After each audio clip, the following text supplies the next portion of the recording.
Radio. Yes, indeed. You are listening to Brave New Radio. That's WP 88.7 FM. And we web stream all around the world on gobrave.org. And we are in the northern New Jersey and New York area on FM radio, WP 88.7 FM. So in other words, we're heard everywhere, which is a good thing. Not only locally, but we are heard internationally and around the world. I have two guests. If you've been listening to the show over the last few weeks, and we took a break from it last week and I believe the week before, or at least I know we did last week. I had a guest from that was not, matter of fact, the last 2 weeks that was not associated with the book Newschaser. But you know, we had done about 3 or 4 weeks straight where we were doing a series of the various authors that's in this compilation called Newschaser, the Rhetoric of Trump in Essays and Commentaries. Now, the one good thing is the president, each time we do this show, always gives us something that's somewhat kind of related to what we're going to be talking about on the show. He's just that kind of guy that, that he's always, putting something out there that we can kind of be chatting about. And last night, nevertheless, down in Alabama was one of them. But my guest has joined me. Actually, I have two, I believe. Is Dr. Wright and Dr. Ford there?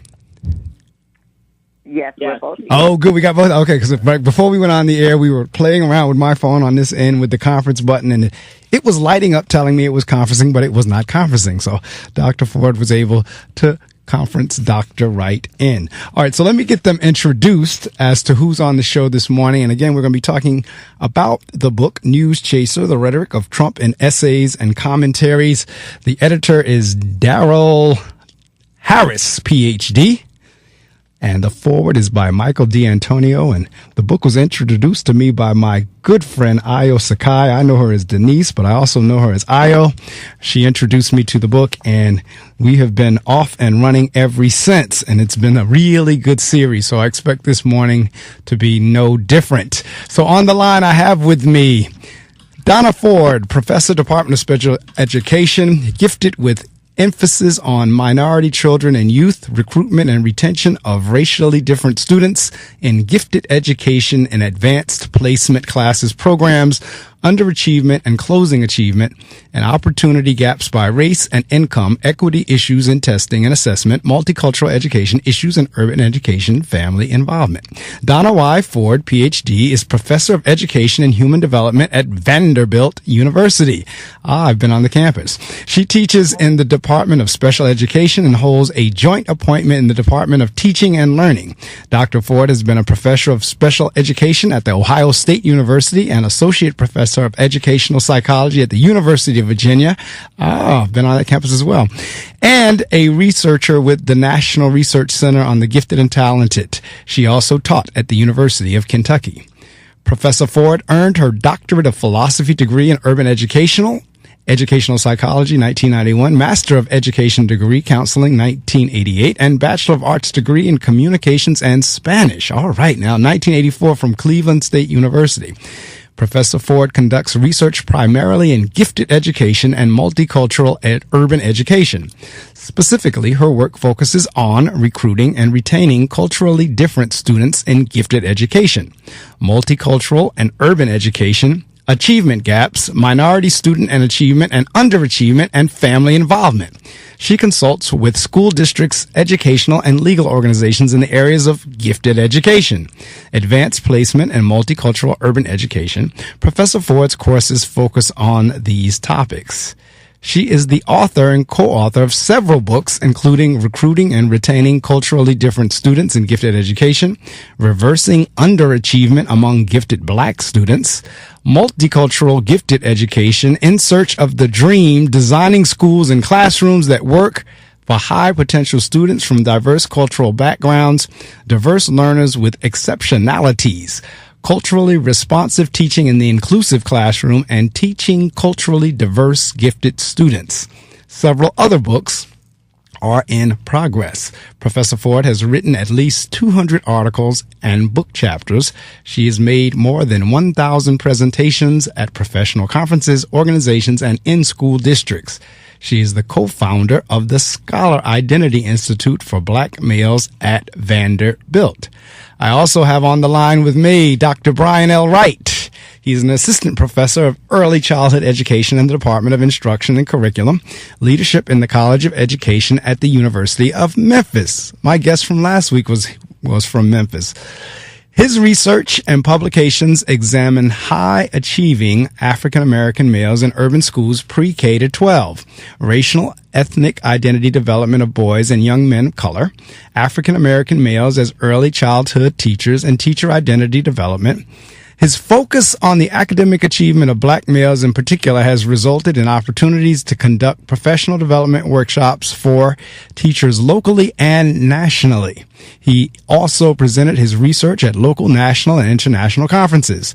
The superintendent appointed Dr. Wright in 2014 to the Shelby County Schools Division of Early Childhood Head Start Policy Council as its resident early childhood education expert for a 3-year term. Dr. Wright was the first African-American male to earn his doctoral degree in 2007 in applied child development from the Elliott Pearson Department of Child Study and Human Development at Tufts University. All right now. He completed a 2-year residential postdoctoral research fellowship in education at Turk in 2011.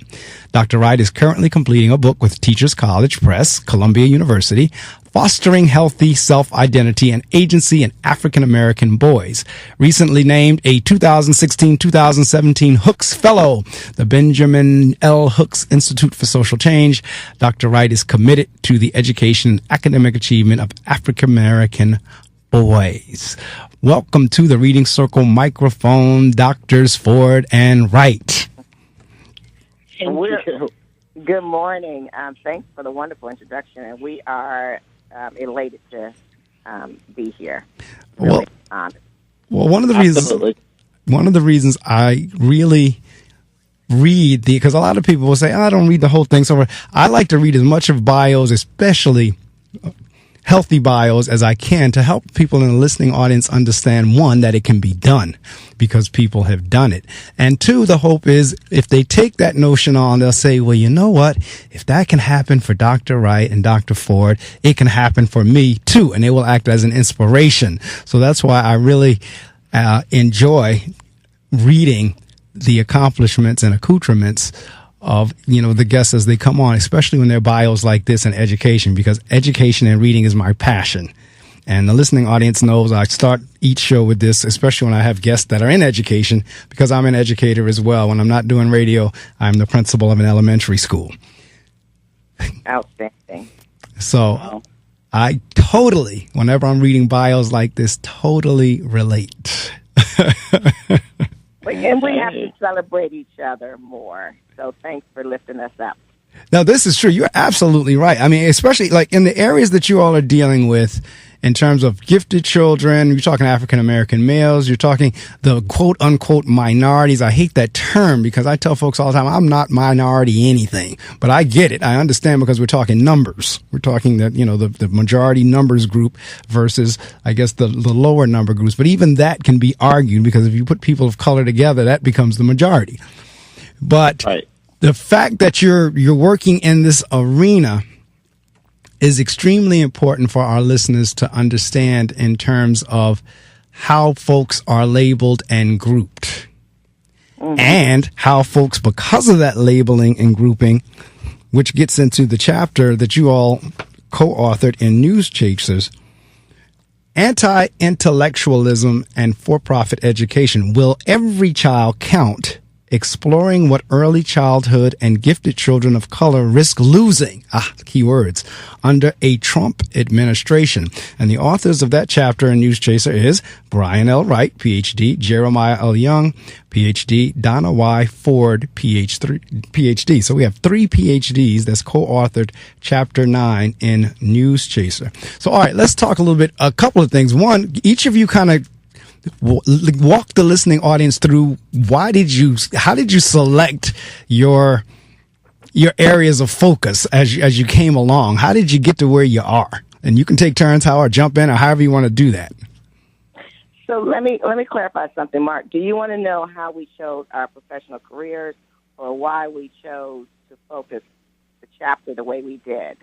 Actually, we'll do both, because why you chose your particular careers will lead us into why you wrote the chapter. Okay, so this is Donna. I'll speak first. My passion is gifted education. My entire career has been devoted to literally desegregating gifted programs, and I use that word intentionally.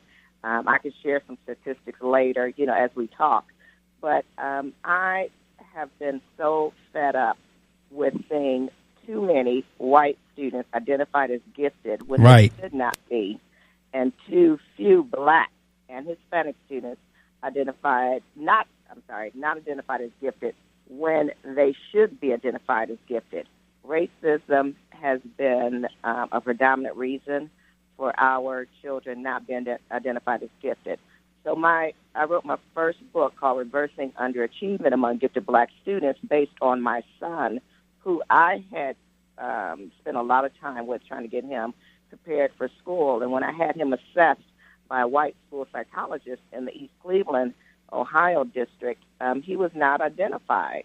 Later on he was, but he began to become an underachiever. And it just boggled my mind that a child could be gifted, high-performing, and teachers could undo what I had done for 6 years, priming my son for school. So I decided that I would intentionally major in gifted education. So I did this for personal and professional reasons. And now that's the short version, because I don't want to take up too much time. But it's personal and it's professional. And it was based on my experiences as a student identified as gifted, as well as my son. Now, how is gifted defined? And I'm not asking that question necessarily for my education, because I was principal of a resurgence in my area of a gifted and talented school. When the school was a school within a school, gifted and talented. I was head of that for 2 years, and then I was moved to the school next door. And so I understand. Matter of fact, gifted is on the spectrum of special education, and people generally don't know that. They don't know it's the other end. But how do you define gifted? Because every parent thinks their child is gifted. Mm-hmm. Because that's the argument I get all the time with parents come in. When I was principal at school, they would come in and there were certain tests and requirements, the COGAT and all types of things they had to take in order to qualify. And we have been hit, the district has been hit with folks saying exactly what you're saying, like, hold up. There's something going on here with the lack of African-American children that seem to get into that school. So talk to me a little bit about how is gifted defined? Well, before I give you the definition, because I might forget, I want to hone in on something you said. So you made a statement that all parents think their children are gifted.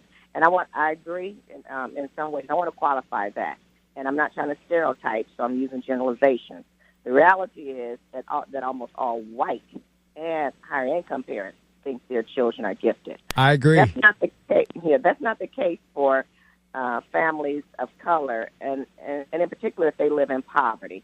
So when we hear that, all parents think their kids are gifted, that needs to be qualified. Again, it's usually white parents, not just white, but white, higher income, and they know how to manipulate the system to use their social and economic privilege to get their children identified when they really are not deserving or in need of gifted programs. You're absolutely right. I stand corrected, and I'll tell you why. Because many of the African Americans or Hispanics or those in poverty, they don't even know anything about a gifted and talented program. And that's usually, in my 25-plus years in gifted education, that tends to be intentional. Gifted education is kept a big mystery from people of color. But we know a lot about special education. Right. Our families are over-referred. So you won't know about gifted, but you darn sure will know about special education. That's correct. That is correct. If you don't know about gifted education, and by the way, I'm adding advanced placement as well, AP. Correct. If you don't know about gifted and AP, you cannot advocate for your children. And if you don't know about the characteristics of gifted children, when it comes to filling out nomination forms and checklists, you don't know how to fill out those forms like the more privileged parents know how to score those forms so their children will gain access to, the screening pool and or formal identification. So, no, we know, we people of color, Black and Hispanics in particular, tend to be more humble when it comes to describing characteristics of our children as gifted, and then we score our children lower, being fair, telling the truth, and then it is counterproductive in the eventual process. No, you're absolutely right. And again, from personal experience, my daughter was in the Gifted and Talented program, and she for the last 4 years, she's done a program in the summer with Johns Hopkins University because she wants to be a doctor. So she's been doing science programs and math programs each summer with Johns Hopkins. And it was interesting in my district, whenever my wife would seek information about how to get into that Johns Hopkins program or scholarship or fellowship information, it was all, you're right, she was kind of hit with a lot of roadblocks. And then once she found the information out and shared it, it was kind of like, okay, that's nice. It wasn't shared with other parents or children. Yeah. And there's just so many stories that I could share, but we've written about that a little bit in this chapter, and then in other publications we certainly share that. So, yes, it is unfortunate that too many of our students are not identified as gifted. You asked how is giftedness defined, so I want to make sure that it's understood that unlike special education, there is no federal mandate to identify gifted students. This is done on a state-by-state basis. So when it comes to a definition, each year or every 2 years or so, a federal definition is issued. We've had about maybe 7. My favorite one is from 1993, and it is in a report called A National Case for Excellence. And for the most part, it says that gifted students demonstrate or show the potential for demonstrating high levels of accomplishment when compared with others of their age, experience, and environment. So Mark, and then, Dr. Wright, Brian knows this as well, this was the first time our federal definition talked about potential, and it was the first time our federal definition added not just age, that's always been there. You compare a 5-year-old to a 5 or 6-year-old. You don't compare a 5-year-old to a 15-year-old, no less an adult. Right. So the age piece is clear. But this is the first time it's said from the same experience and environment. And this is where we have an opportunity to talk about within our own group who would be, say, the top 5, 8, 10%, whatever percent will be identified. This is the most equitable. That 1993 definition is the most equitable definition ever in the history of gifted education. It is a recognition that if you take a child whose parents, are making 6 figures, tell them to take a test, ask a teacher to fill out a checklist or referral form, compare how that will play out compared to a child whose parents are on public assistance, making barely $500 a month. Right. We already know, not because of genetics, and I want to be clear, no, not because of genetics, but because of opportunities, resources, expectations. We know that those who have the most are likely to be identified as gifted. Absolutely. But we can now compare children coming from the same background. Absolutely. I see, again, because the school that I serve is in an urban area. Matter of fact, even the Gifted and Talented School was placed in a very I say herb of urban. I mean, when you talk about the urban area, it's the herb of urban. And they placed the Gifted and Talented School there. And in the beginning, parents were really kind of like, well, why is the school there? Why does my child have to be bused there? Why do they have to go there? And over the years, they've come to accept it, and they're doing well.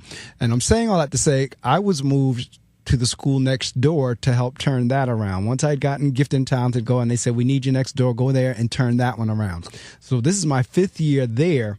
And again, you're right. I'm constantly having that argument with folks, or that debate, that it's not about, like you just said, genetics. It's not about them being born. It's not about this whole whatever that theory that they have there. It's about exposure. It's about the economics, because a child that is exposed, a child that has the opportunities, they will flourish versus someone. I mean, it's like you don't know what you don't know. You can't experience what you haven't experienced. So once you now start taking these kids and these kids start experiencing the same thing as other children, they will perform like other children. Yes, they will. And they will. Especially if those expectations are high. And right. This is where I like or really enjoy collaborating with Dr. Wright.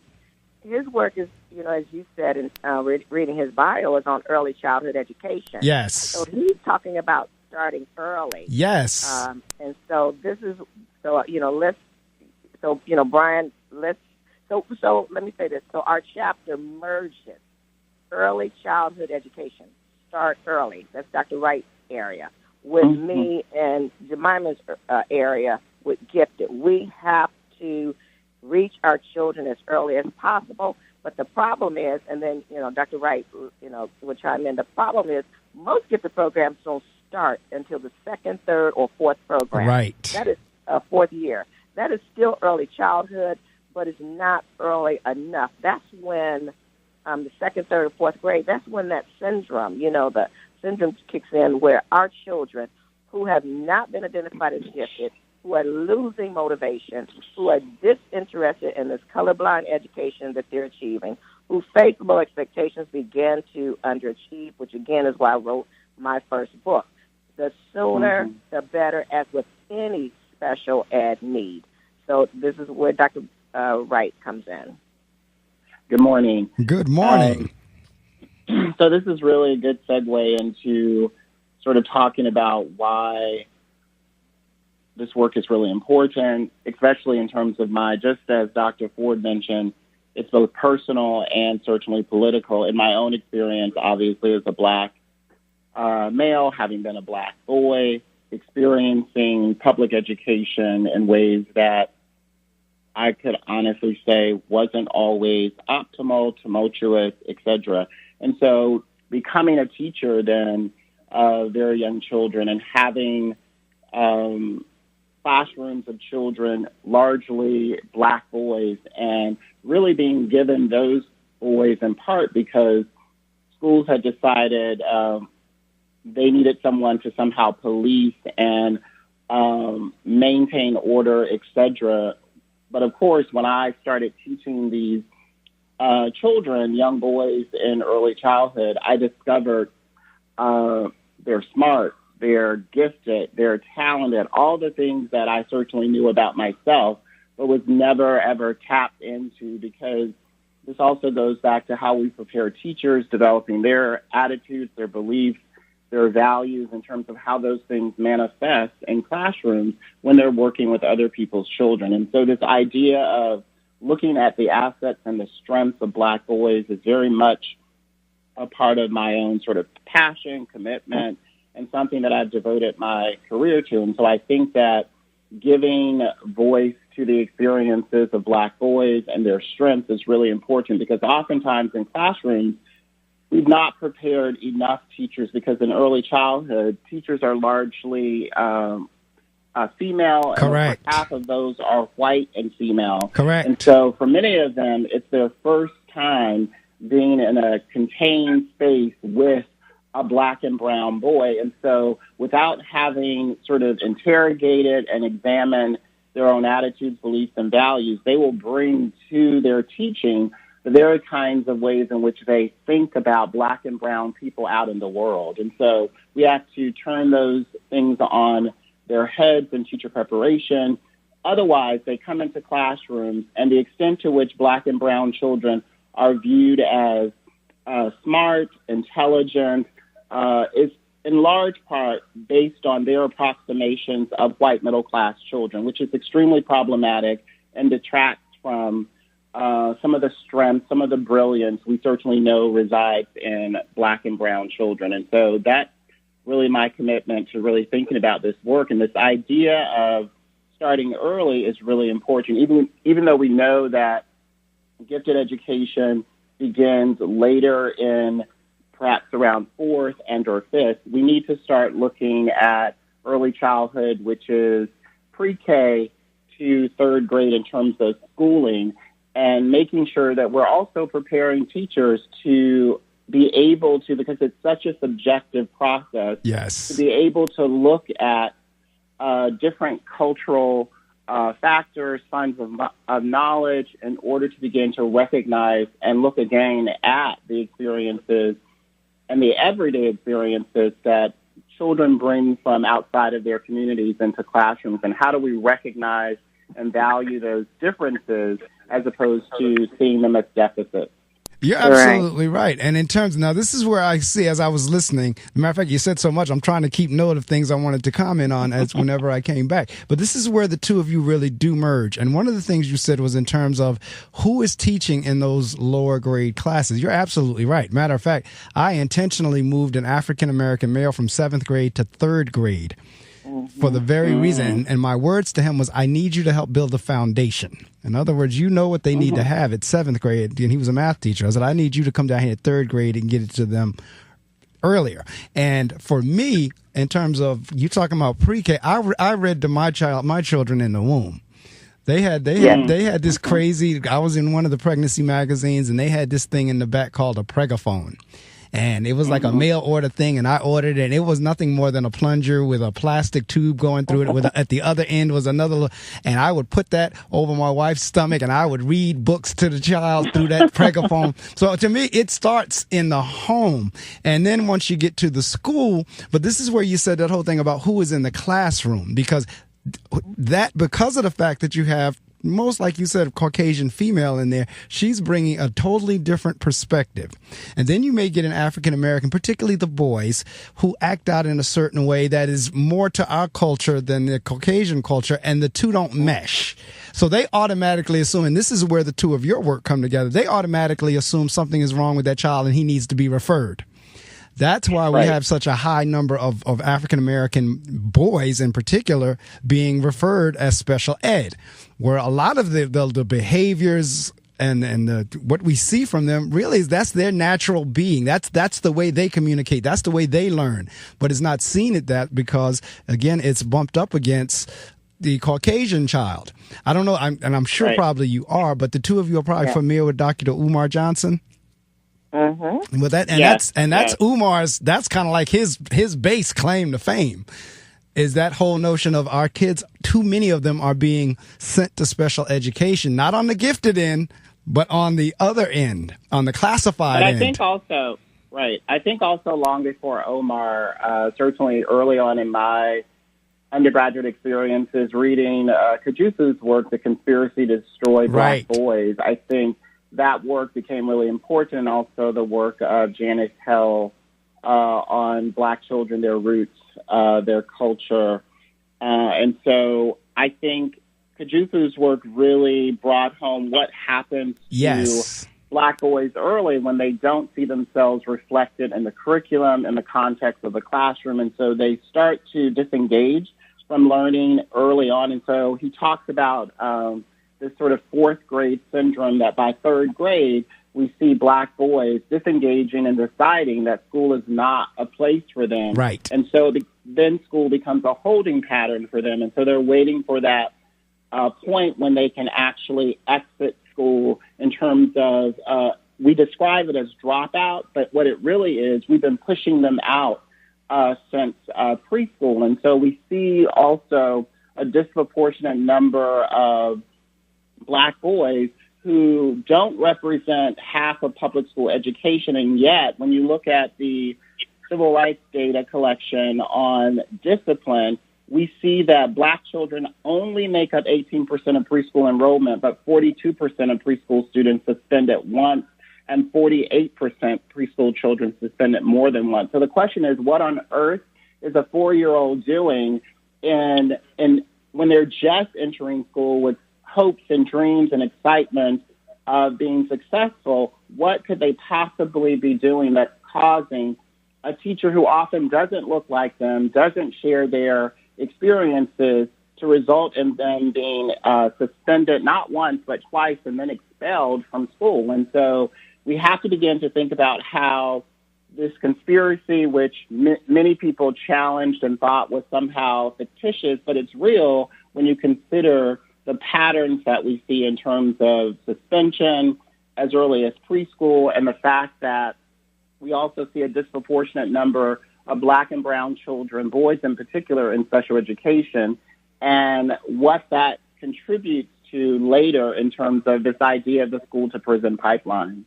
Absolutely. In New Jersey, what New Jersey did was they outlawed, for lack of a better term, us being able to suspend in second grade. So we no longer can suspend a child in second grade unless it's something weapon related or sexual related. So Mark, let me say this. Let's quantify. Instead of just saying the majority of teachers are white and female, let's put a number on it. According to the Condition of Education, 2017, and it usually looks like this every year, white teachers are 85%. So it varies by maybe a couple of percentages, but roughly 85% of the teaching profession. Black teachers are 7%, and of that 7%, only 1% would be Black males, and the same percent applies to Hispanics. So how can we get our Black males and Hispanic males to even believe that they can do well when only 1% of the teachers look like them? And then overall, again, only 7% are African American and only 7% are Hispanic. We have an egregious achievement gap, opportunity gap, achievement gulf, whatever term you want to use, with this predominantly white and female teaching force that is wreaking havoc on the lives of Black and brown children. Some because of racism that cannot be denied. The numbers tell that in terms of lack of access to gifted, overrepresentation in special ed, as well as discipline. So we cannot deny that racism exists. We need to make sure that our universities are preparing this predominantly white and female teaching force to work with a student population that is currently 48% non-white.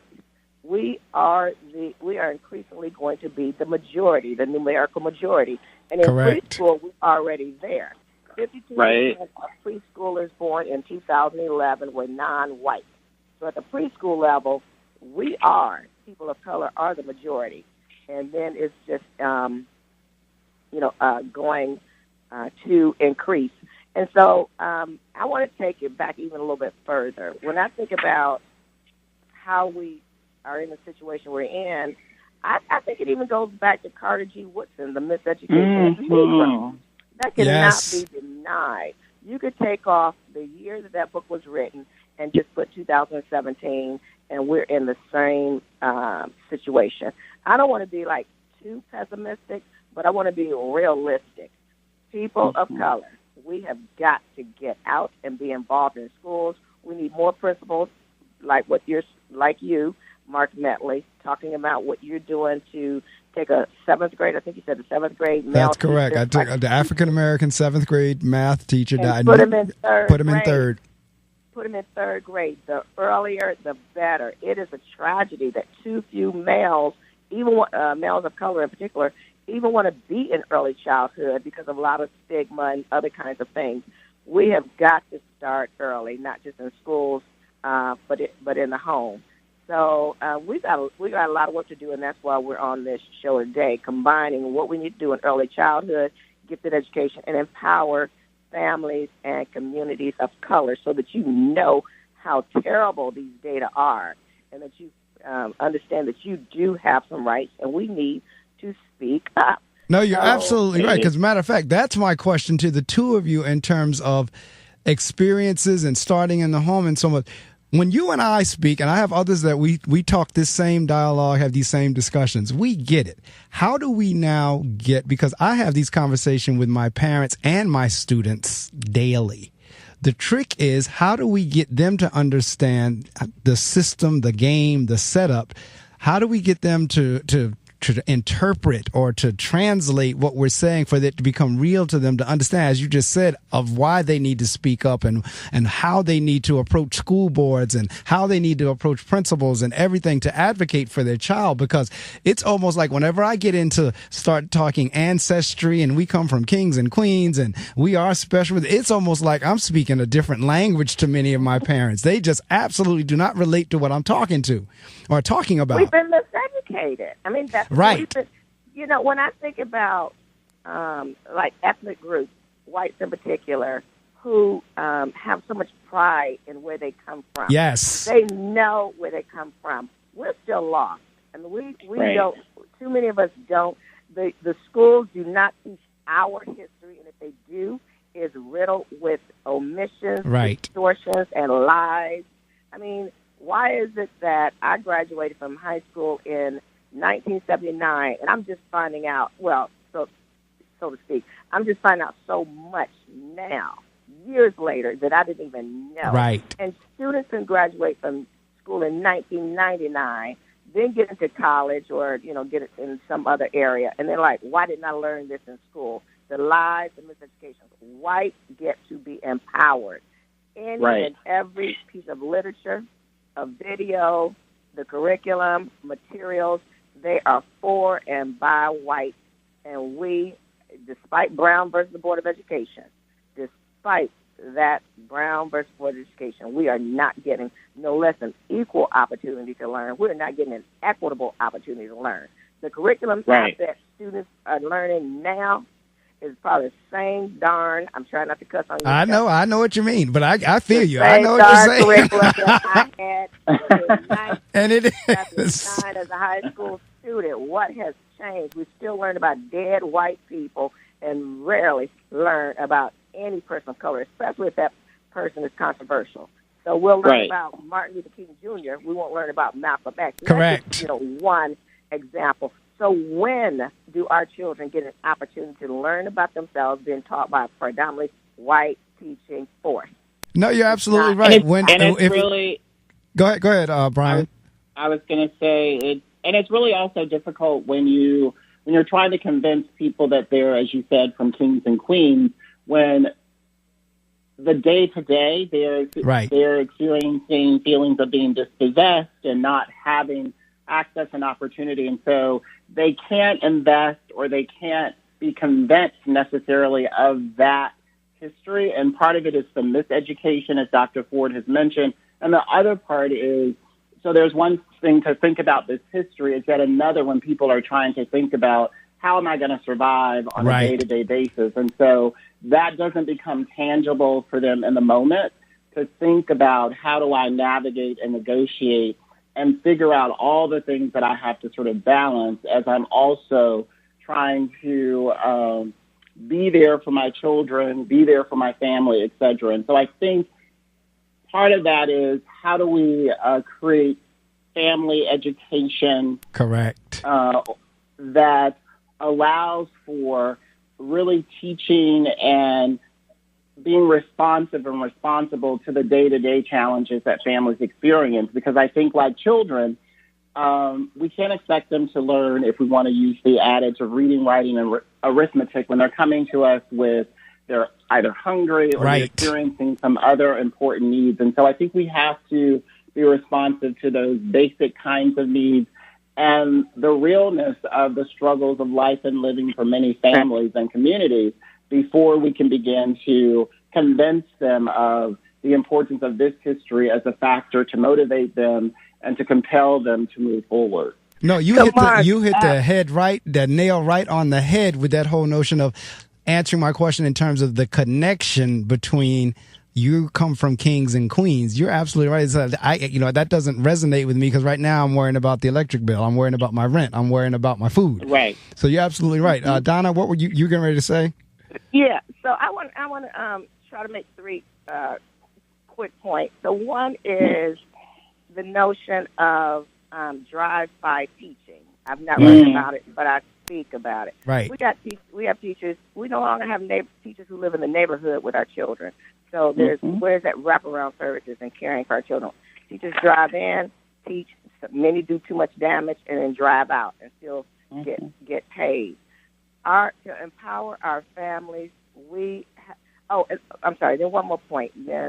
So the other point I want to make is I don't want any listener to think that we're only talking about people of color who live in poverty. I want to make it clear, especially when it comes to gifted education, even our higher income black families, their children are not being identified as gifted. You are a principal. I know black principals who can't even get their children identified as gifted. Right. I know Hispanic teachers who cannot even get their children identified as gifted. So you have the educational capital. You have the credentials as a person of color, and we still face the racism when it comes to getting our children identified as gifted. So I don't want this to be painted as black low-income families can't get their kids identified as gifted. I'm saying black high-income families can't get their kids identified as gifted. No, you're absolutely right, because and again, I'm going to throw out a name. I don't know if you're familiar with him or not, but Walter L. Fields Jr. He used to be with NPR as well as right now he's the editor of North Star News, and he's been on CNN and so on. But he's in the New Jersey and the Maplewood area, and he's having that same fight in Maplewood. Yep. Exactly what you just described. He's having that fight. Yes, so it's not a class issue. No, it's not. It is a race issue. And when I say race, I mean ism. We mean ism. Racism is the issue. So in my book, it's called Recruiting and Retaining, and I'm not trying to sell my book. Yes, you are. That's what the show is about. I mean, you just can't say the price, but you can certainly pump the book up. So in my 2013 books, which frankly is my favorite because I think it's short and to the point, anybody could pick it up. It's called Recruiting and Retaining Culturally Different Students in Gifted Education. I shared case studies of higher income black people, parents who could not get their children identified as gifted, Mark, even when they had the same profile as white children. Even when they had the same profile. So I want listeners, when we talk about how do we get families involved, we must, and this is what Brian Wright and I have been doing as well as Jemima Young, we've been trying to create a sense of urgency, not panic, but urgency. So let's just put some numbers out here. White students are 41% of public schools. However, they are 62% of students identified as gifted. They are overrepresented, false positive. Hispanic students are 25% of our public schools, only 16% of those identified as gifted, underrepresented.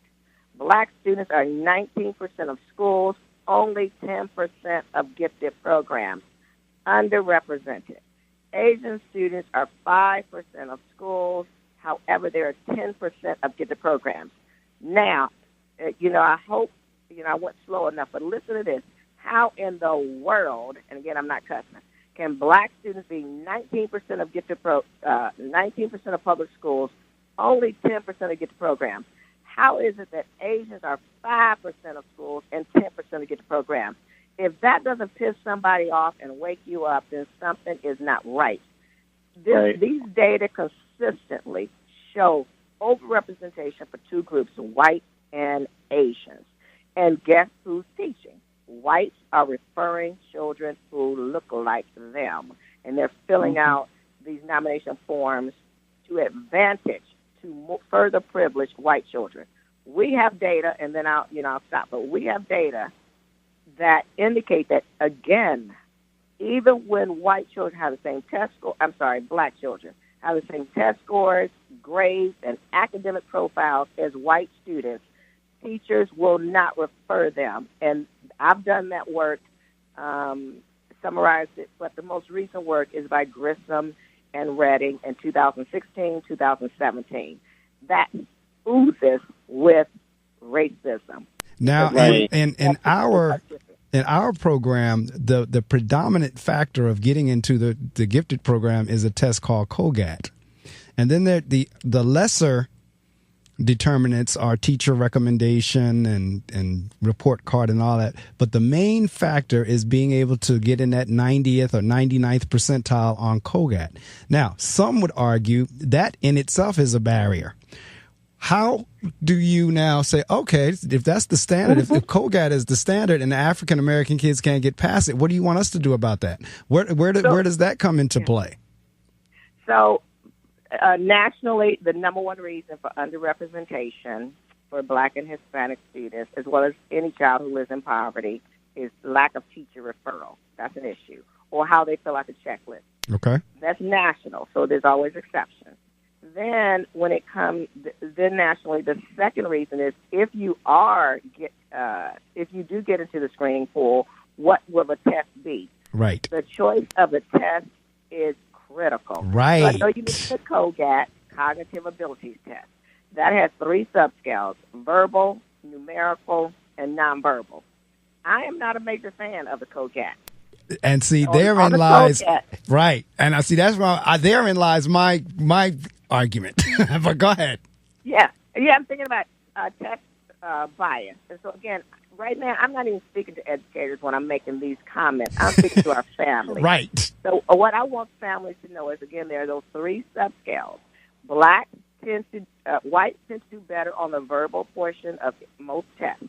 And if you want to take notes and we go into why, that's fine. But white tends to do better on the verbal. Then I don't think, and this goes back to the COGAT, there should be a numerical subscale. A numerical subscale to me is achievement. Achievement. So take that off the intelligence test. That should not be on an intelligence test. And then the third one is nonverbal. When it comes to a nonverbal measure, for the most part, Blacks, Hispanics, and whites get the same IQ score. So I'm going to put this out here unapologetically pissed off. Mark, most districts will not use the nonverbal section of the COGAT exclusively or a nonverbal measure like the Naglieri nonverbal ability test because they know we get on average, we meaning Blacks and Hispanics, get on average the same IQ score as whites. So on the COGAT, we scored lower, Blacks and Hispanics. We scored lower, and that is one of the reasons it is used because it further advantages whites and disadvantages Blacks. But when you choose a nonverbal, Naglieri instrument in particular is my favorite, then we level the playing field. So it is not by accident that a COGAT would be used before a Naglieri instrument or that a nonverbal measure would not be used. There is no question in my 25 years of experiences that schools, that researchers, schools, educators, school psychologists know which test to use that will advantage whites and disadvantage Blacks. And see, now you went down the street again. You went down the exact road where I go because there's a whole bunch of pushback in the gifted program there because, and like I said, I don't think enough of the families and parents have the wherewithal to realize that those are the type things like you can't just go in there and say there's not enough Black kids in the program. You got to be able to back some stuff up and be able to make a cogent argument like the one we're making this morning. And that's where my thing is kind of like trying to educate parents and families to be able to do that. Because it's like, okay, when you go in there, these are the type of things you're going to have to go at with. You can't just go in there yelling and hollering and cursing and screaming. You really have to be able to say, wait a minute, that test acts as a filter. Yeah. Well, go on in there and cuss and holler and scream. Exactly. I think they need to do both, but you can't do just that. Yeah, I was just about to say we need to allow us to do both because they do it and it's tempered and we do it as something else. Yes. So go in, but know your data and know the urgency for us to work even harder to ensure that our children are supported, educated, and they are in learning environments where their humanity is seen and valued. And so that's really important. So no, it really is, and that's what I say. I could stay all day if we start going down the roads of testing, in terms of assessments and all that. Because my argument always is, you can't make me believe all these kids are stupid. That's just not. I'm not going to believe. So does anyone ever look at the tool? Like it's like if you give me a bent hammer, I'm going to keep missing that nail because the tool is bad. So Mark, listen to this. I want families to know, and educators too, but again, right now I'm just honing in on families. I want families to know that there are two reasons, at least two, that we, blacks and Hispanics, don't test well on tests like the COGAT. One is the language loading, or some people might call it the linguistic demand. Right. So you have to have a large vocabulary, an extensive vocabulary to do well on an intelligence test or any test. And then two, so it's language. And then two is cultural loading. Right. Now, be clear. When it says cultural loading, it's not talking about black culture. It's talking about white cultural loading. Correct. So when you look at some of the items, and here's a classic one, so I'm not violating any principle, but here's a classic one that I use every time I talk about test bias. There's a question that says something like, on an intelligence test, what should you do if a boy, so that's you frame it to a boy, if it's a male, and then to a girl, if it's a girl. So what should you do if a boy much smaller than you starts to fight with you? That is on, or has been on, an intelligence test. First of all, that's a moral dilemma. Right. Second, this is about also values. So what should you do? You're supposed to say, so you can get 2 points, you can get 1 point, or you can get 0 points for that response. The answers favor how white middle-class communities or professionals or families think you should respond. And so you're supposed to say something akin to, well, fighting is not good, let's be friends. You get 2 points. If you say you'd hit the child back, you get 0 points. But what has the family told you about how you should defend yourself? Somebody hits you first, and you're supposed to just turn the other cheek. Yes, I know about Martin Luther King Jr., but if somebody hit me, I'm not turning the other cheek. The other way after I punch you out. I'm kidding. But anyway. But no, in the community I serve, that's what our kids are told. I hear it every day.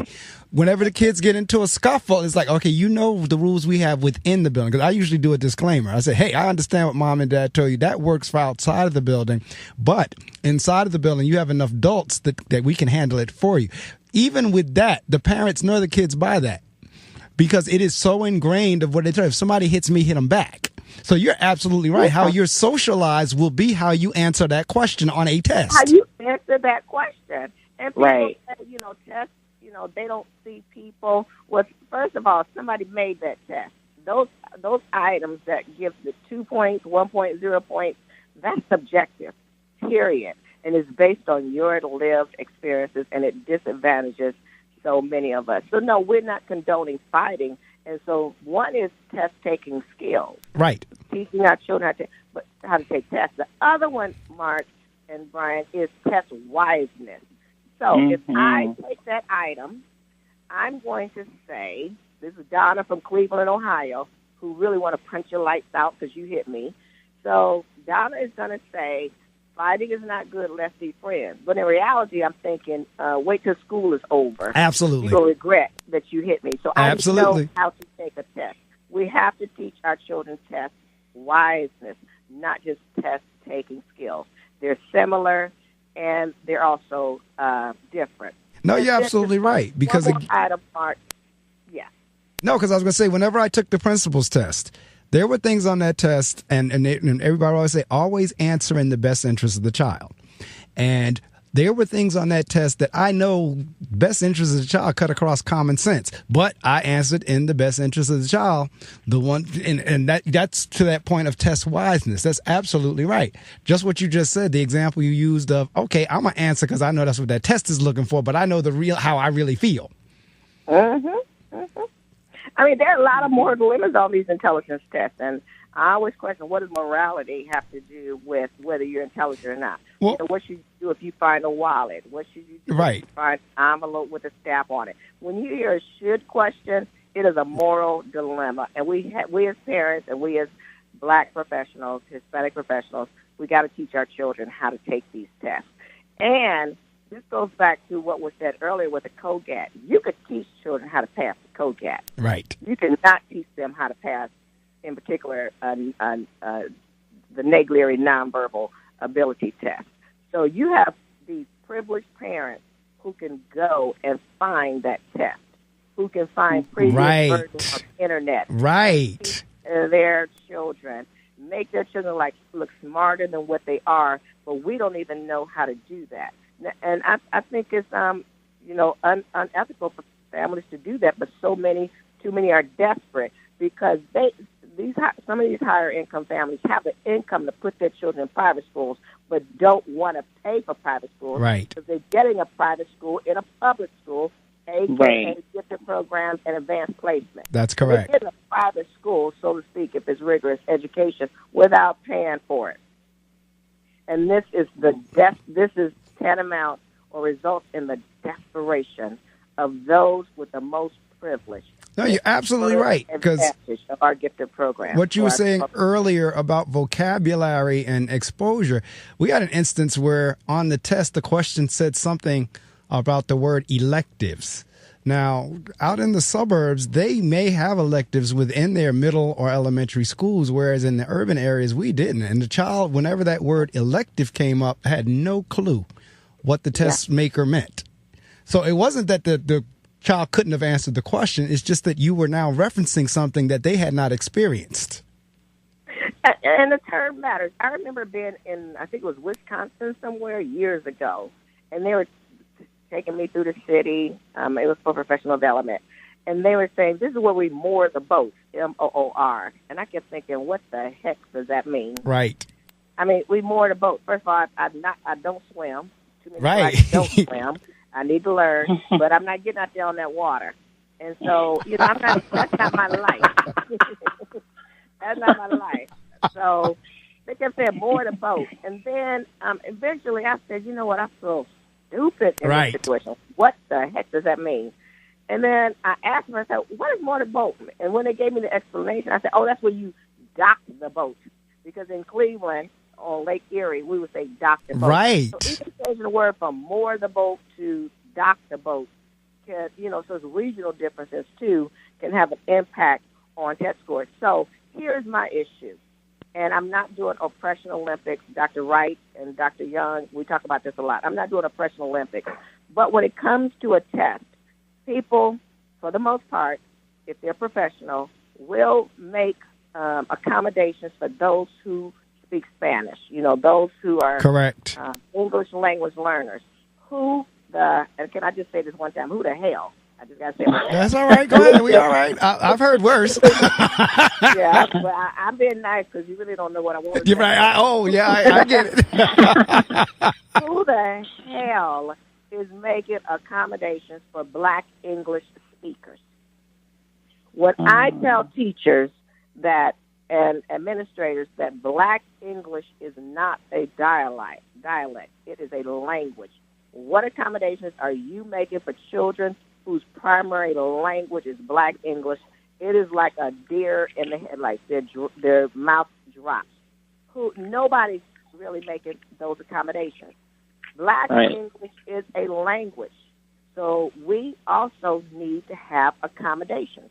We need to have these accommodations in class. We need to have these accommodations on these measures. But when you use a nonverbal, like the Naglieri, language does not matter. And we get similar IQ scores to white to white. Schools know this. This is why it's not being used. And see, that's right. And see, it's tests and gifted education.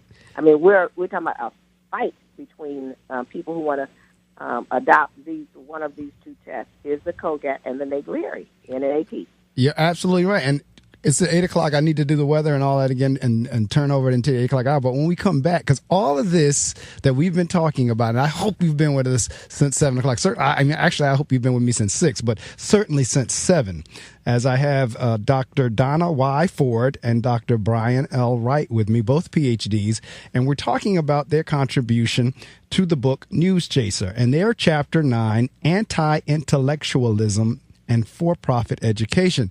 And the question they ask is, will every child count? And that's what we've kind of been talking about here over the last hour or so, is how children really, for the most part, are being counted out.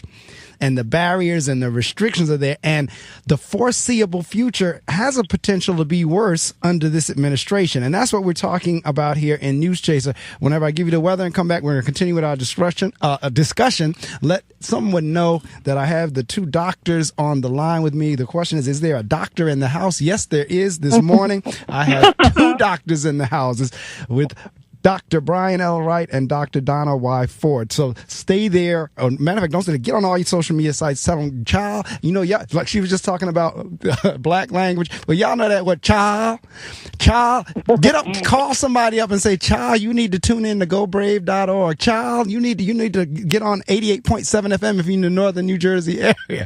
You know how we break down a child. Call somebody up and child them. All right, so let me do what I need to do, and we're going to continue on with the discussion.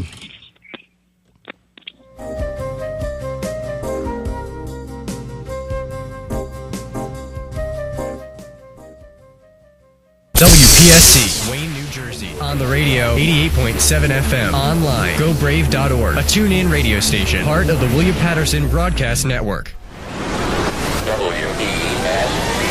Broadcasting live from Hobart Hall in Wayne, New Jersey. This is the innovative. I think they're really unique. The fearless. They have awesome variety. The kick-ass. I love Brave New Radio. The sensational. I've never heard anything like it. This is the one and only Brave New Radio. If you're a single man under the age of 35, you'd probably like to know what the ladies are looking for on an online dating site. A guy who had a few drinks and later got pulled over for buzzed driving. See, that could cost you around $10,000 in fines, legal fees, and increased insurance rates. And doesn't a guy who's back living with his parents but calls them my roommates just scream Mr. Right? Buzzed, busted, and broke. Because buzzed driving is drunk driving. A message from the National Highway Traffic Safety Administration and the Ad Council. You wanted to be a teacher when you were little. But as you grew up, things changed. Teaching just didn't seem like the best option anymore. So you decided to become something else. But what would your 12-year-old self say? Interesting and innovative things are happening in teaching today. So it's time to put it back on your list. Don't try to convince yourself otherwise. You had it right the first time. Find out how you can make more at teach.org. Make more. Teach. Brought to you by Teach and the Ad Council. Here's your North Jersey weather report. All right, we are working our way up to a high of 85 degrees with a low tonight of 66. We're going to have a high of 88 tomorrow with a low of 68. And then on Monday, 86 is a high, 65 is a low. All three of those days are going to be clear. And then on Tuesday, we're going to move to mostly cloudy. 82 is a high, 65 is a low. And on Wednesday, partly cloudy, 81 as a high, 65 again as a low. So we're going to have that 80-60 thing going on. We are into fall, believe it or not. We've crossed over into the fall time of the year. WP 88.7 FM. Brave New Radio. Brave New Radio. You are in the reading circle with Marc Medley. Hours, however long it takes, as I explained to Dr. Ford before we went on the air. Once we get in the conversation, we can go as long as we want because I'm on the air till 9 o'clock. And so we can go at least until 9. And we have been talking about their contribution to the book. I have Dr. Brian L. Wright as well as Dr. Donna Y. Ford. And they contributed to the book Newschaser, The Rhetoric of Trump in Essays and Commentaries. And I'm looking at a line from page 133, and that's what we've kind of been talking about. It says, will systems, policies, and practices under his new leadership increase disparities in ways that further divide our most vulnerable citizens, children, and especially those who are low income and or non-whites? Now, one thing I do know about Donald Trump, he cannot relate to that area. He could, he is, based on his upbringing and everything he's ever experienced, he truly is clueless in terms of what that population or that group feels like. So it's when he's up there doing what he's doing. Even whenever we went down for the hurricanes, and it was very apparent and very, he did what he had to do to put put on the show. But it was very apparent that that's just the group he's just not familiar with. It's not because he couldn't be, it's just he's chose not to be. So you really kind of wonder when you're putting policies and everything in place, where are these groups that we're talking about going to shake out? And yeah, go ahead. Jump in, because now we're talking about the chapter you are the anti-intellectualism and for-profit education. So let's put it this way. Trump will not hire me, no less Brian Wright, to be on his administration. That's why he has Obama and Ben Carson, for example. And, hey, we talk about Negro pens. We want authentically black people fighting. Right. What is right. And Negro pens, and I don't use some of the other words that are out there, but people who have little allegiance to the black community, who seem to have little racial pride, are the ones that seem to appear in his administration. And that would not be us. And so we end up in some kind of double bind where people see black faces supporting Trump, but not the black faces that I would like to see, taking on Trump. And so there's a lot of confusion there. I want authentically black people taking on this administration and making a difference, rather than presenting an image that black people are on his side. Some are, but I call them Negro pens. No, I tell you, well, certainly Ben and Omarosa, that's not reflective. I mean, it is what it is. It's an example of having blacks in high places and spaces, but to what extent are they advocating or have a pulse for the experiences of the everyday sort of black person who is trying to survive? And then we find the situation where they're in these places and spaces, but they're not conscious. So this idea that color equals consciousness is an important point, because just because the tie that binds is race, it doesn't necessarily mean that, to use one of today's phrases, that you're woke to the issues that are impacting black and brown communities. No, you're absolutely right. I mean, Ben, I still like Ben in terms of his being the physical doctor, physician, in terms of his, separating the two and so forth and so on. But somewhere along, I always tell people, I don't know where Ben bumped his head or did his own brain surgery or did what. I don't know what happened. But he should be able to relate based on how he was brought up. But somewhere that gets kind of lost in the shuffle. And he's relatively quiet and silent anyway. And see, again, Trump knows kind of like that kind of things. All of that is just kind of for sure. Omarosa, the same thing. Omarosa was on the Apprentice, and now she's in the White House. So it's kind of like, even whenever the thing came up with him with the whole race thing, he just bobbled that whole thing whenever it was the African American. See, there's my African American, and see, Donna, that's where I'm kind of like you. I know what he was really saying. They're my. Yes. And so that's what he was really saying. See, there go my African American. There go my African American. When you, I like money, believe me, and I want more, but there is no way I can sell myself out like this. Right. There is no way. I have to sleep at night. I have to look people of color, my people, in the eye, and let them, and be genuine. I just can't do that. I have a conscience. And money is the root of all evil, plus there's some other things. And I see that playing out increasingly with too many people of color, just willing to give up their soul, their spirit, what they had previously lived for. Ben Carson was my hero until the election. Same here. Same here.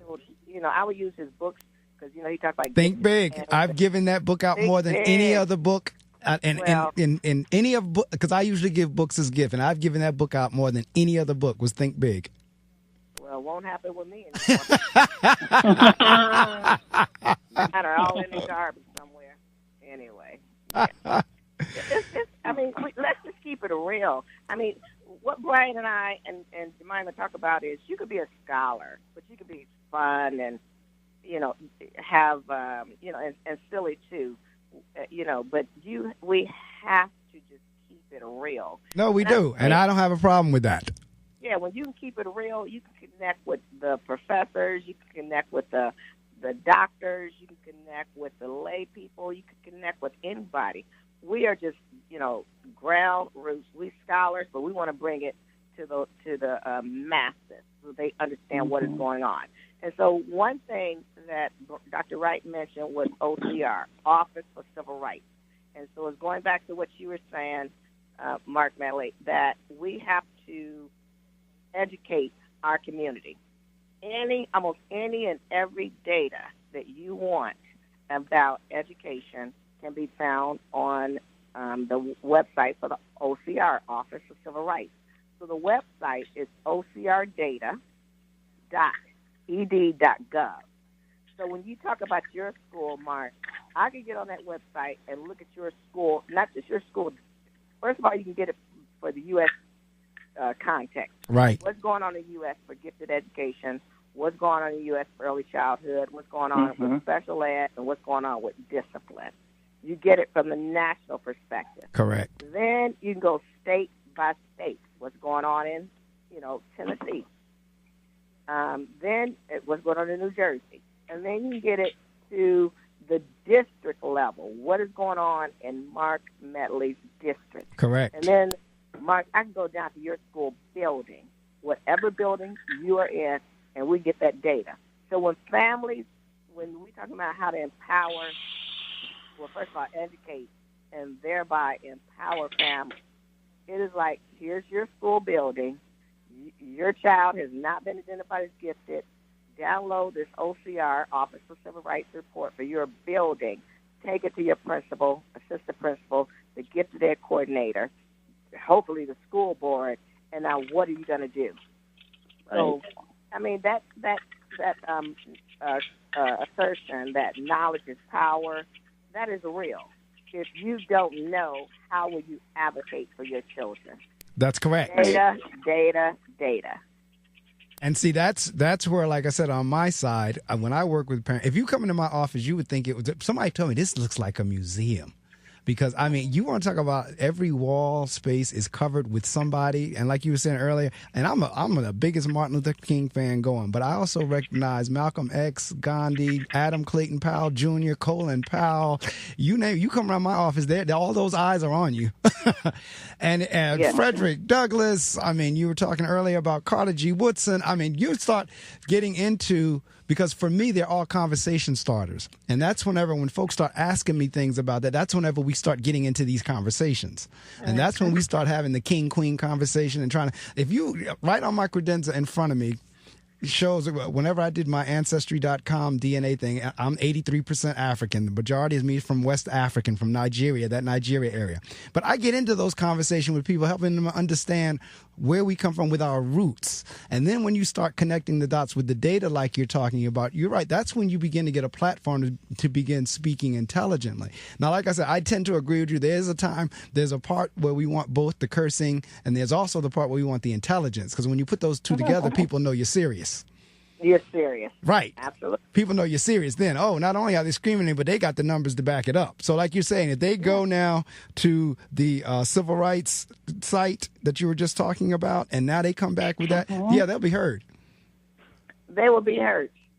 Yes, they will be heard. And no excuses. And it's you meaning 99% of school districts have to present their data to the Office for Civil Rights. Correct. And it must be accurate. Right. And it's usually 2 years behind, but even if somebody complains, that's like 2013, well, not much has really changed because racism. Exactly. Right. If anything, it might have gotten worse. You Right. said that, Mark, it might have gotten worse, unfortunately. Yes. It might have gotten worse. So, but yes, we have to get together as a community to support each other and to speak up.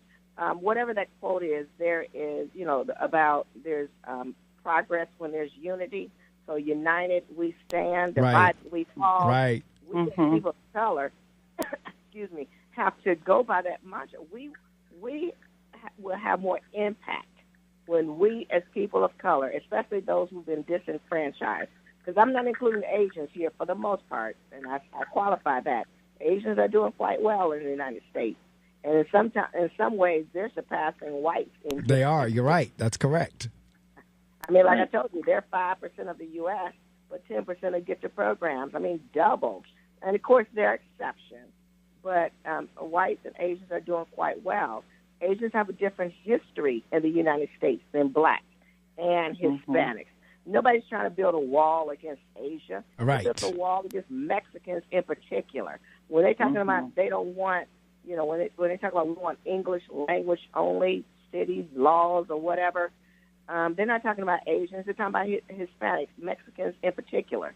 So we cannot homogenize the experiences of people of color, especially immigrants, which depend on which group we're talking about, which would be Hispanics and Asians, and talk about they have the same experiences and therefore expect the same expectations. When you're working with teachers, again, mostly white females, if an Asian student doesn't do well, they think they want to know what's wrong with the child. If a black student doesn't do well, they're like, oh, I'm not surprised. Exactly. When we do well, they're like, who helped you? Right. Did somebody help you?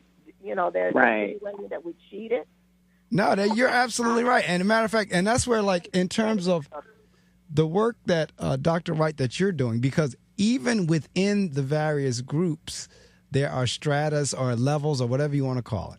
And so let's say, for example, we're talking African Americans. But then when you start breaking it down into, okay, African American female, African American male, the part that you're studying is really kind of sadly to say, or maybe it's the perception, I don't know. But I don't think so. I think it is what it is. When you start getting down to the African American male, that is at the bottom of the pole. Because I don't like to say totem pole because I don't want to reference Indians and so forth and so on. But they are at the bottom of the bottom.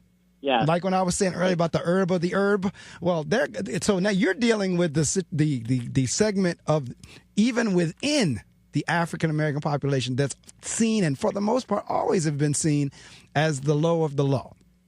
So when it comes to gifted education, and we look at those numbers, blacks are 19% of schools, but only 10% of gifted education.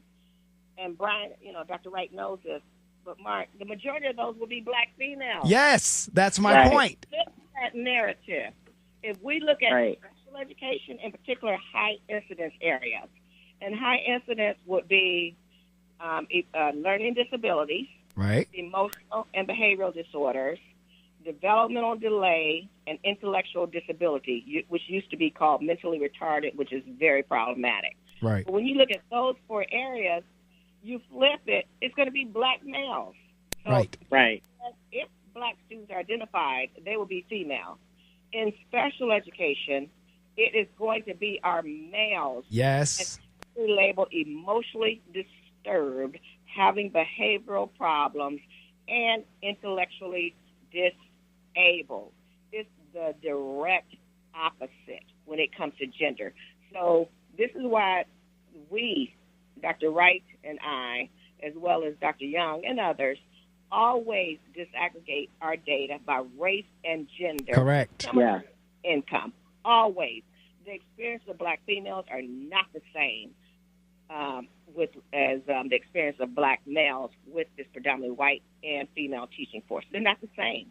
And this is where knowledge, you got to have these data. Knowledge is power. No, you're absolutely right. Because again, and I believe me when I have these discussions with our boys. I said, I'm trying to help you understand the game, trying to help you understand the system. Because once you begin to understand the game, you could start doing what you need to address it. You'll see some of the signs coming. Some of the biggest debates I have with my teachers, because they constantly come to me talking about discipline issues, and I'm constantly now pushing back on them, saying, "Well, how engaging was your lesson?" Because it's been my finding that the more engaging your lesson is, the less likely are there to be a discipline issue. Because they're so enthralled with whatever you're teaching, they don't have time to get off task. So a lot of times I get into that, well, and then not only was your lesson engaged, was it relevant to them? This is going back to Dr. Ford, what you were saying earlier in terms of the cultural. Because even with the behavior issues, if our teachers understood, well, that behavior is not abnorm for them. And let me figure out how I need to address that behavior without automatically pushing the classification button. So this is a problem, I mean, this is a human condition. Too few people, even professionals, want to admit that they're incompetent. So rather than admit that they're incompetent and they did not do what they right. were able to do, they blame the children. They blame the victim. So it's not my fault. I taught. It's not. And then we put that onus on children, defenseless children. And I'm saying defenseless. I'm talking about even an 18-year-old, 6'5", 200 pounds. That is still a child.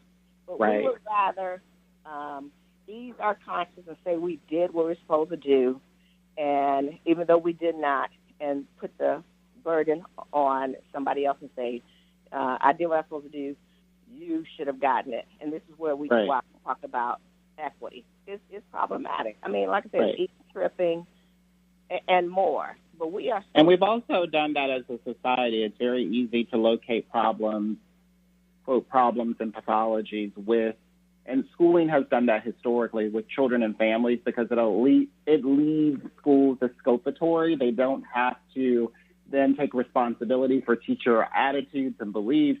They don't have to take responsibility for the curriculum that's not culturally responsive and responsible to the varied needs of the populations that they serve.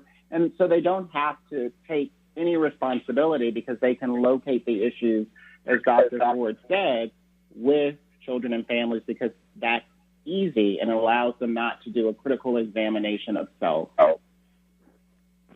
No, you both of you are right on target, right on point. Now, we had a situation this year where we had about maybe 10, 15 kids in our 8th grade population that did algebra. They did an advanced course. They did algebra at the 8th grade level. And on their state assessment tests, we actually outran the district scores with those 10 kids. And what I shared with the staff was if we give our kids something to produce, they will produce. And if you don't give them something to produce, they won't. And we're constantly trying to help them understand there's a difference between the pity and the push. Because the other phenomenon you get is, oh, they can't do it. Oh, those kids from that home can't do it. Oh, the kids from this neighborhood, they can't do that. Oh, it's such a shame that, their mother got beat up last night or they didn't have any food. So, no, I'm not going to give them the tougher work because they can't do it. And we're constantly trying to look, wait. We understand all of that, but you can't come in here with the pity. You have to, like you talked earlier about the high expectations. They will rise to the high expectations. And that's why I said my 10 algebra kids did. We don't need pity. We need empathy. Empathy, yeah. Empathy and compassion. And, and speaking of this, let's talk about this notion, since you bringing it up or alluding to it, Mark, let's talk about the notion of resilience. Our children are very resilient. Correct. We, for the most part, all with exceptions, achieve in spite of. Correct. We have phenomenal, parents involved, engaged, but then we hit our head up against a brick wall when we get to school. Or we can have schools that are fantastic, which is rare, to be quite frank, meaning responsive and rigorous. And then we have parents maybe who are not involved. Obviously, we need both, but I think that schools, when they are equity-minded, can take the slack for families and communities that aren't as involved as they need to, mainly because they don't know how to. And then we can have families, when they have educators who advocate for their children, can move further, even though they might not have, graduated from college or did well in school. This is about a relationship that is reciprocal, where both parties have the best interest of children of color in mind. And correct. It's like a needle in a haystack. You're desperately finding where that is. But our children, we learn how to be creative, resourceful, resilient, and yet that's not something you can measure on a test. Right. Right. That is so true. And interestingly enough, earlier in the interview, you were talking about, teachers just kind of the drive-by teachers, you call them. One of my lines that I share with teachers, and they look at me in shock. I'd say, wait a minute, you passed a lot of different school districts to get to this one. You could have stopped in any one of the other ones. You could have taught in any one of those other districts. Yet you've chose to pass all those districts to get to ours. So since you've made that decision, I expect you to do here what you would do in any of those other districts. Yeah. And so this brings me to professional development. So I was in a Pennsylvania district last month, and there were a few, from my short time there, white teachers who thought they just knew it all. And as Dr. Wright said, they thought they were woke. And after my session, a couple of them resigned. Well, first of all, that was a good thing because you're not as woke as you thought you were. Right. And then, but they resigned because it's like, I didn't know that. I didn't think about that. And, Donna was aggressive, I forgot what other word people would use, but I'm not aggressive. I'm just unapologetically pissed off because of the injustices that exist in our schools. And I'm not going, you're a principal. I would never do a professional development workshop where I have to walk on eggshells and placate those who, like you said, drove past other schools and somehow ended up in this school. You're in this school. It is about equity. It is about people of color. And if you want to be colorblind and if you don't have an equity philosophy, this is not the school for you. Go somewhere else because you're going to do more harm. Absolutely. Than good. So it's not just our education institutions that have to be aggressive. And I'm using the word aggressively. They have to be aggressive and proactive in making sure that our teachers are prepared, this predominantly white teaching force, are prepared to work with this increasingly diverse student and families of who are Black and Hispanic and or low income. We've got to do both. Professional development must clean up what higher ed did not do, and higher ed must be more proactive and aggressive so professional development does not have to clean up, what hasn't taken place. We got to work on this together. So, and then another word that Brian Wright and I talk about is not just drive-by teaching, Mark, it's also a teaching disability. How can you possibly teach children of color if you've not learned the strategies to do so? Correct. Grounded in our culture. Correct. Right. Wright was working on a paper yesterday on his book, which you mentioned in the bio yesterday, where he talked about the word vervistic, VERVISTIC, and the editors did not even know what verve or vervistic means. So he has to explain that. No teacher should leave college. No student teacher or future teacher should leave college without knowing about African American culture, in parentheses, cultures, Hispanic culture, and more. A colorblind education is what has contributed to where we are today. And walking on eggshells as professionals, not wanting to name it, racism does exist in education. No, it does. Exactly. That word is problematic. And it comes through in body language. It comes through in sarcasm. It comes through in commentary. I had a teacher come to my office one day in a huff. "This place is a zoo." I stopped right there. Stop right there, because I know what you mean by that. Right. And we are not zookeepers, and they are not animals. And we went into a whole, he didn't like me after that day because, see, like you, Dr. Ford, I can be unapologetic as well. But I mean, and the kid, what's that? Did I lose him? Are you still here? I'm here. No, because what I tell folks all the time is this with working with children. In terms of intellect, in terms of academics or what have you, they may be weak, but one thing they're not weak in, they know exactly how to read between the lines. They know body language. They know sarcasm. They know when you're putting them down. They know when you're being condescending. That they know. Right. Absolutely. So that phrase, children don't care what you know until they know that you care. Correct. So accurate and apropos. There's another one, which I don't know which Asian group it comes from, but it says something like your mouth is smiling, but your eyes are not. Right. Right. Exactly. Yeah, our children, especially due to racial profiling, we are watching you, and we know. Correct. And disingenuous. Right. Disingenuous. We know, and this is part of the survival that we have to promote in our children. The talk, in quotes, as children of color. People of color. Others talking about teaching your children ABCs. We trying to teach our children not to get killed by the doggone police. Right.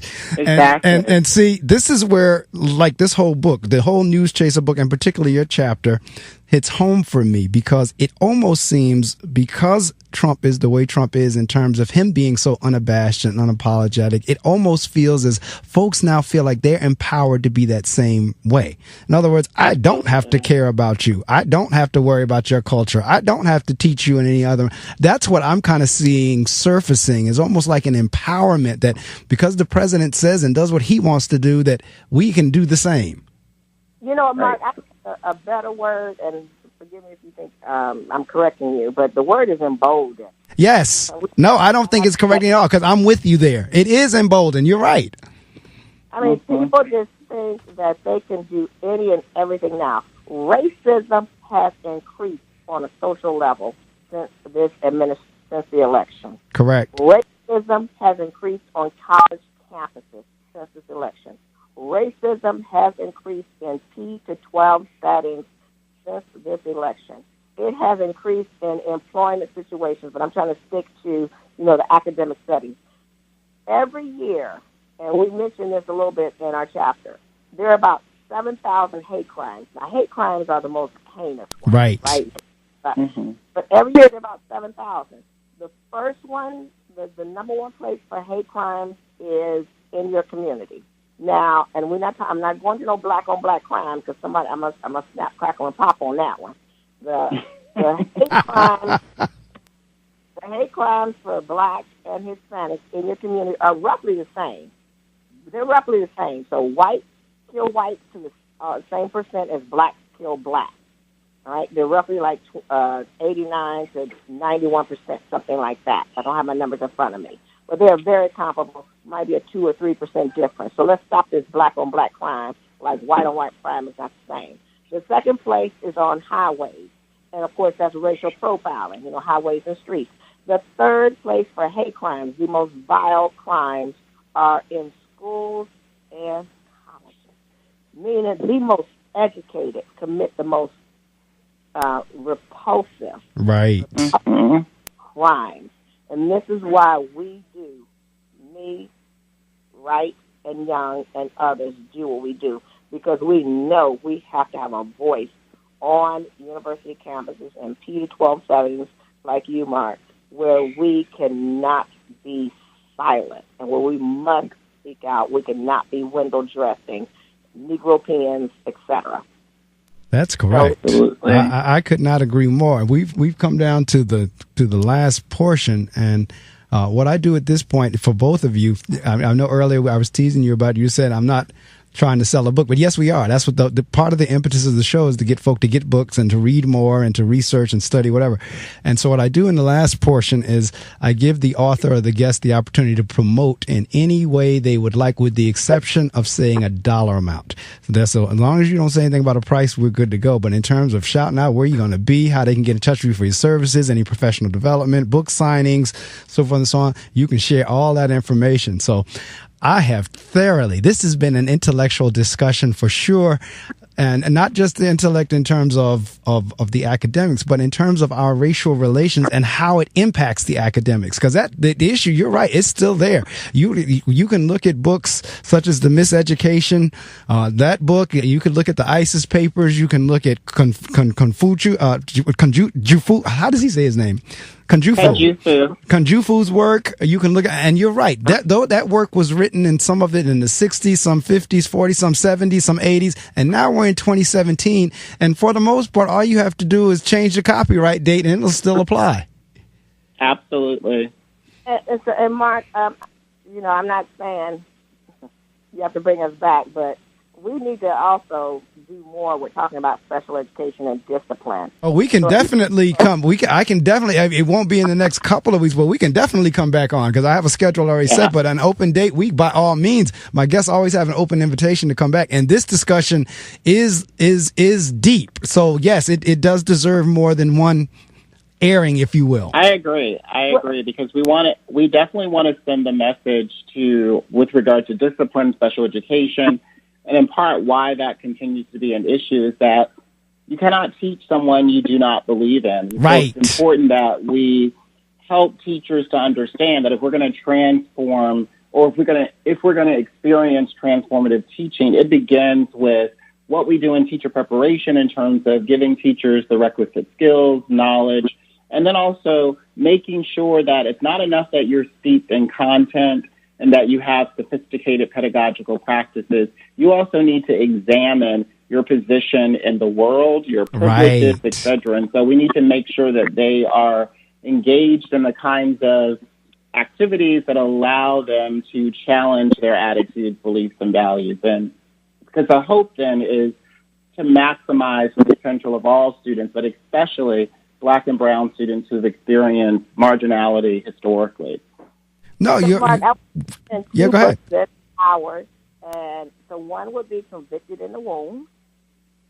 Right. One of the powerful books about. Remember, you talked about what you did when you were expecting father. Right. It's Convicted in the Womb, and it's clearly about Black boys, and it's one male story. Our children, our boys in particular, are adultified when barely out of a diaper. Yeah, you're right. And then our girls are treated as masculine, and we're not talking about sexual orientation. Right. The darker our skin is, the more they perceive us as males. And so Push Out will be another book. I mean, we're not here to just promote our work. Our work is building upon other people's work, and hopefully their work will build on our work.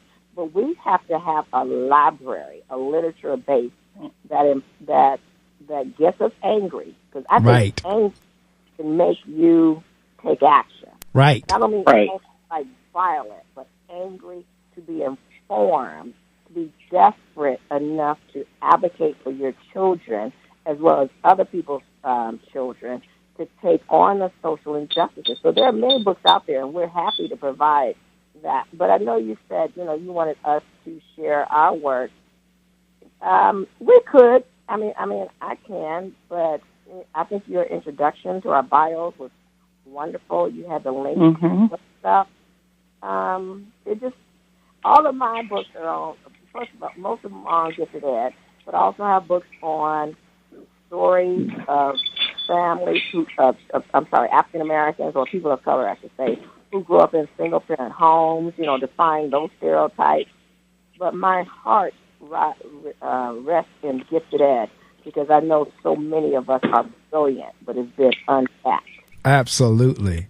And that just, we could talk all day on this, because this is the whole race relations is a passion of mine, in terms of knowing deep down that we're constantly disenfranchised, and knowing deep down what we can do whenever either we force the opportunity or are given the opportunity. And there, to me, kind of lies what the issue is altogether, because we're not the only ones who know that. Yeah. So when I grew up, and I don't know your age, I know Brian's age, but when I grew up, it was, the United Negro College Fund. Right. My terrible thing to waste. Right. Now, my version of that is a mind is a terrible thing to erase. Right. Wow. Okay, so Donna, I'm going to have to put that on Twitter under your name. I'll have to put that on Twitter under your name for sure. I'll quote you on that. A mind is a terrible thing to erase. Exactly. Well, I tell you, I'll probably be talking to IO sometime in the next couple of days, and because we always touch circle base after one of the guests from the book has come on, and wow, you two have been nonetheless just as powerful as all the other guests who's written in the book have been on the air. Because like I said, this is kind of like my first compilation series where I've actually gone through the bulk of the authors in the book, of the, contributors to each chapter. And it has been a good experience to talk to each one of you. There's some more that's scheduled, and certainly I'm going to have you all come back because, again, the issues are deep. They are vast. Folks need to understand. I hope somebody in the listener audience heard something that they said, I never thought about it that way. Had they not brought that to my attention, I hope, like you said, somebody gets angry enough to get out there and take some action. Angry enough to go to a school board mic, angry enough to go to the school board member or the superintendent or the principal or whomever and start making the case for it. Because first off, in terms of gifted and talented, there is no question there are more African American and Hispanic and people of color children that are gifted in their way that would do well in a program like that. And as we were talking about with the COGAT and some of these other instruments, they do act as filters. Yeah. And so you never get a chance to know what that child can or cannot do because they couldn't get beyond the filter. Yes, Mark. I meant to say this earlier. My apologies, because I know you're trying to end the show. I gave the percentages that blacks were 19% of schools versus 10% of gifted programs. Hispanics were 25% of schools versus 16%. Those numbers may mean nothing to anyone, so I'll stop. But you just made me realize I forgot to say this. When we turn those percentages into numbers, Mark, we're talking about over 500,000 black and Hispanic students who do not have access to gifted programs. Absolutely. 500,000. Wow. That's staggering. Over 500,000. That is staggering. It's staggering. Yeah. And that's why Dr. Wright and Dr. Young, I and others who weren't on that chapter do what we do, and starting early with early childhood. Over 500,000 black and Hispanic. And that goes back to the quote, a mind is a terrible thing to waste and erase. What are those 500+ thousand black and Hispanic students doing? If you're not in gifted, you won't get to advanced placement classes. If you're not in advanced placement classes, you won't get to the most rigorous colleges. You can get to college, but it won't be the most rigorous, the most elite. This is a pipeline. People talk about the school-to-prison pipeline. We talk about how you won't even get to the most elite colleges. Right. Mm-hmm. It's a process. And so, the special ed piece will be about the special ed pipeline to prison. We're talking about even gifted students whose needs are not met. They get into trouble. They end up in special ed under the wrong label, and they too can end up in the prison pipeline. That's absolutely right. Yeah. So, okay, I am going to definitely be in touch in terms of getting you all back on the air so we can continue this discussion. I tell people all the time, the word enjoy doesn't quite do it for me because it's not like I'm looking to be entertained or to have fun or to even necessarily take pleasure in.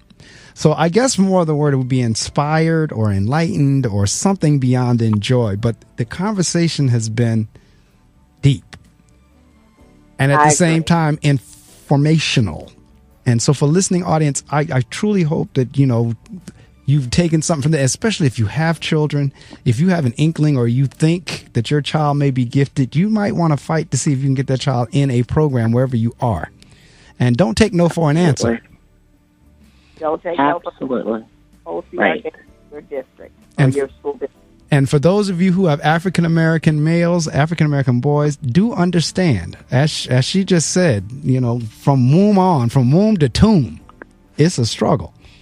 Because of perceptions and labeling. And truth be told, some of these African, if not many of these African-American boys are extremely talented, just never given the opportunity. And therefore, because they feel shut down or marginalized, they say, screw it. They just go the other way. They say, you know what? Nobody's paying attention to me anyway, so I'm going to do my own thing. Right. So, all right. Thank you two so much for rising early to join me. I will definitely be in touch. I've recorded the show. I will send both of you the MP3 links. I archive on YouTube, so it'll be there for the folks who didn't rise early. They have the opportunity to listen to it again. And again, just keep on doing what you do. My mother has this saying, just keep on keeping on. All right. Thank you so much. Have a wonderfully blessed day and week, and I will be in touch with you. All right. Thank you. All right. Take care now. Wow. That was deep. The book is Newschaser, The Rhetoric of Trump in Essays and Commentaries. 2 of the 3 authors of Chapter 9 you just heard. And that was Dr. Donna Y. Ford, Ph.D., and Brian L. Wright, Ph.D. So